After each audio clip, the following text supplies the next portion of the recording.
আমি মোহাম্মদ মাসুদ রানা। আমি হচ্ছে জুলজিস্ট, হচ্ছে জীববিজ্ঞান বিশারদ একজন মানুষ।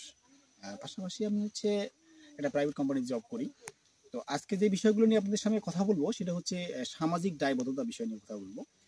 তো আসলে সমাজ আমাদের জীবনে একটা ওতপ্রোতভাবে জড়িয়ে থাকা একটা খুব গুরুত্বপূর্ণ একটা অংশ।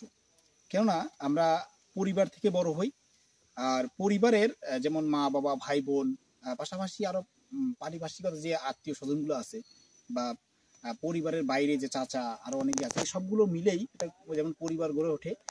পরিবার পরপর অনেকগুলো পরিবার যুক্ত হয়ে কিন্তু সমাজ গঠিত হয়। তো আসলে আমরা সমাজের বাইরে গিয়েও কল্পনা করা খুবই আমাদের জন্য দুরূহ বিষয়। সমাজকে আমরা বাদ দিলেও চলতে পারবো না, আবার সমাজের কিছু বিষয় থাকে যেগুলা আমাদেরকে আবার সবগুলো মানলেও চলে না।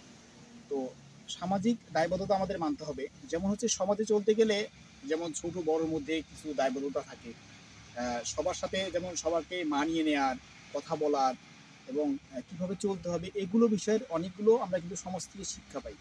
কিন্তু বর্তমান সমাজ ব্যবস্থা এমন অংশে দাঁড়িয়ে গেছে যে যেটা দেখা যায় যে সমাজের মানুষগুলোর মধ্যে একটা বিশৃঙ্খলা দেখা দিচ্ছে। আমরা আগেকার দিনে দেখতাম যে একান্নবর্তী পরিবারগুলো ছিল, কিন্তু এখন যদি আপনি কল্পনা করেন এই অংশগুলো এখন নেই, ভেঙে ভেঙে খান খান হয়ে গেছে। তো এখন হয়তো বা অনেকগুলো বিষয় সম্পর্কে জানি যে ন্যাচারাল ইজ রিভেঞ্জ, প্রকৃতির কিছু শিক্ষা আছে। তো সেদিক থেকে যদি আমরা বলি যে আমরা কিন্তু হয়তোবা এখন অনেকটাই সুখে আছি, আবার অনেকটাই কষ্টে আছি। যদি সুখের কথা বলতে চাই, যে অনেকে মনে করে যে হচ্ছে আমরা একান্নবর্তী পরিবার থেকে বের হয়ে এসে একাকীভাবে আছি, অনেক একটা সুন্দর লাইফ এনজয় করতেছি।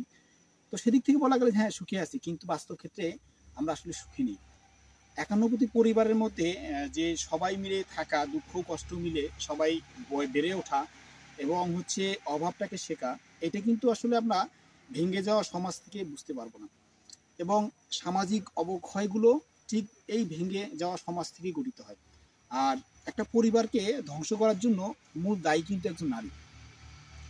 আমি কিন্তু সরাসরি কোনো নারীকে কটাক্ষ করে কথাটা বলতেছি না, কেননা হচ্ছে আমি কোনো নারীর অংশ থেকেই পৃথিবীতে আসছি। আমার মাও একজন নারী। বিষয়টা হচ্ছে জন্ম লগ্ন থেকেই একজন নারী কিন্তু হিংসুটে হয়। সেটা হচ্ছে গুটি কয়েক হয়তো আপনি দেখবেন যে এটা হয়তো ব্যতিক্রম, কিন্তু আপনি ম্যাক্সিমাম একটা নারীকেও গিয়ে জিজ্ঞেস করতে হয়তো আপনি বুঝতে পারবেন বা জানতে পারবেন যে নারীরা কতটুকু হিংসুটে হয়। এবং তারা চায় সবসময় তাদের নিজের অংশটুকু দিক থেকে নিজের সব কিছুকে আলাদা করে দেখার জন্য। তার পরিবারের দিক থেকে যেমন তার শ্বশুর শাশুড়ি বলেন এবং তাদের হচ্ছে ননদ যা বলেন, এগুলো থেকে আলাদা করে সে শুধু তার স্বামী বাচ্চা কাচ্চা নিয়ে বড় হতে চায়। কিন্তু তিনি কখনোই কল্পনা করেন না যে তার বাচ্চা কাচ্চা বড় হয়ে গেলে তিনি একদিন ওই অবস্থানে দাঁড়িয়ে থাকবেন। তার বাচ্চা কাচ্চাও একসময় বড় হয়ে যাবে এবং তিনিও একদিন শাশুড়ি হবেন। এই কথাগুলো তিনি কখনোই কল্পনা করেন না, কিন্তু শেষ পর্যায়ে যেটা গিয়ে দাঁড়ায় ঠিক ওই অবস্থানে উনিও একদিন ওই কাঠগড়ায় দাঁড়িয়ে এই অংশগুলোকে উপলব্ধি করেন। কিন্তু যদি আমরা এগুলো না করি তাহলে কিন্তু আমরা অত না সুন্দরভাবে এই সমাজটাকে চলতে পারি। এবং আরেকটা বিষয় যে আমরা হচ্ছে আমিরের আমিরত্ব করি না। আমিরের আমিরত্ব বলতে হচ্ছে যেমন পিতার কথাবার্তা মতো চলা বা তাদের হচ্ছে সমাজ ব্যবস্থাকে গড়ে তোলা। যদিও বা বর্তমান সমাজ প্রেক্ষাপটটা এমন একটা অংশে গিয়ে দাঁড়িয়েছে যে যদি কেউ আমরা পড়াশোনা করার পর চাকরি না করি তাহলে সমাজ মনে করে যে আসলে আমরা মানুষ হতে পারিনি, বা ছেলেটা লেখাপড়া ঠিকই শেষ করেছে কিন্তু আসলে সে কোনো একটা পর্যায়ে দাঁড়াতে পারেনি, সে মনে হয় মানুষ হয়নি। আসলে এটা একটা সমাজের ভ্রান্ত ধারণা। কেননা হচ্ছে আমাদের সমাজে চলতে গেলে বা হচ্ছে এই পৃথিবীতে সুন্দরভাবে বসবাস করতে গেলে আমাদের প্রথমত হচ্ছে শিক্ষিত হওয়াটা খুবই জরুরি। কেননা হচ্ছে শিক্ষিত মানুষের কাছ থেকে আপনি যেটা গুণ আশা করবেন বা যেটা পাবেন সেটা কিন্তু একটা নিরক্ষর মানুষের কাছ থেকে আপনি পাবেন না। এই জন্য প্রথমত আপনাকে শিক্ষা গ্রহণ করতে হবে। তো প্রত্যেকটা ধর্মের ক্ষেত্রেও অবশ্যই এগুলো বিষয় নিয়ে বলা আছে।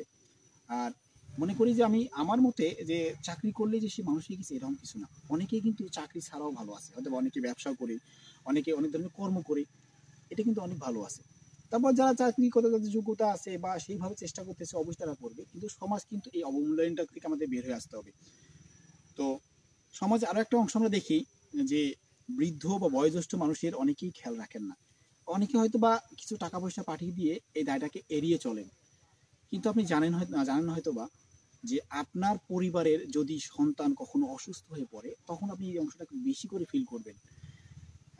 যদিও বা আপনি পরে ভুলে যান, কিন্তু আপনাকে এই অংশটুকু ফিল করে মনে রাখা দরকার যে আপনি ছোটতে কিভাবে আপনার বাবা মা আপনাকে লালন পালন করে বড় করছে এবং আপনাকে কতটুকু টেক কেয়ার করে তারা এতদূর অংশে নিয়ে আসছে। এতটুকু যদি আপনি কল্পনা করতে পারেন, তাহলে আপনার হয়তো বা কিছু ছোট ছোট কষ্ট, আপনাকে সাথে কিছু হয়তো অভিমান, হয়তো আপনার না পাওয়ার কিছু কষ্ট, এটা ভুলতে পারবেন। এবং এই সামাজিক দায়বদ্ধতা আমাদের আছে যে হচ্ছে প্রবীণ যারা আছে সমাজে, মানে পরিবারে, বিশেষ করে বাবা মা দাদা এরা যা থাকে, এরা প্রবীণ হয়ে গেলে শিশুর থেকেও কিন্তু এরা অনেকটা নিরীহ হয়ে যায়। আপনি হয়তো জানেন না, একটা বয়স পরে আপনি অনেকগুলো স্মৃতি ধরে রাখতে পারবেন না, আপনার স্মৃতিতে থাকবে না এগুলো। তখন আপনি কি অসহায় পড়বেন। একটা বাচ্চা যদি বিছানায় প্রস্রাব করে বা বিছানায় পটি করে দেয়, হাগু করে দেয়, এটা অনায়াসে হয়তো বা অনেকে এটাকে পরিষ্কার করবে স্বাচ্ছন্দ্যবোধে। কিন্তু একটা বয়োবৃদ্ধ লোক যদি সে বিছানায় প্রস্রাব করে দেয় অথবা সে পায়খানা করে দেয়, এটা কিন্তু সহজে কেউ ধরতে চাইবে না। কিন্তু বাস্তব ক্ষেত্রে এই লোকটা যাবে কোথায়? সেও তো কারো বাবা ছিল, বা এই সময় তো আমাদেরকে একটা পৌঁছাতে হবে। তো সামাজিক দায়বদ্ধতা আমাদের কিন্তু অনেক বেশি, প্রত্যেকেই আমরা এই অংশটাকে খেয়াল রাখতে হবে আমাদের এবং এগিয়ে আসতে হবে।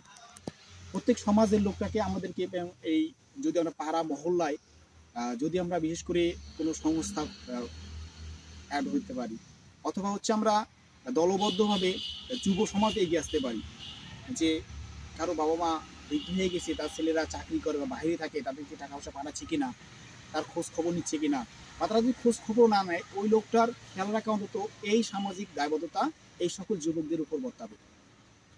তো আমার দিক থেকে যতটুকু বলার, তো আমি এটুকুই বলবো যে প্রত্যেকটা সমাজ থেকে, প্রত্যেকটা পরিবার থেকে একটা করে ছেলে এগিয়ে আসা দরকার, যেন এই সকল বয়োবৃদ্ধ লোকগুলো তারা যেন সঠিকভাবে তাদের জীবনটাকে উপভোগ করতে পারে।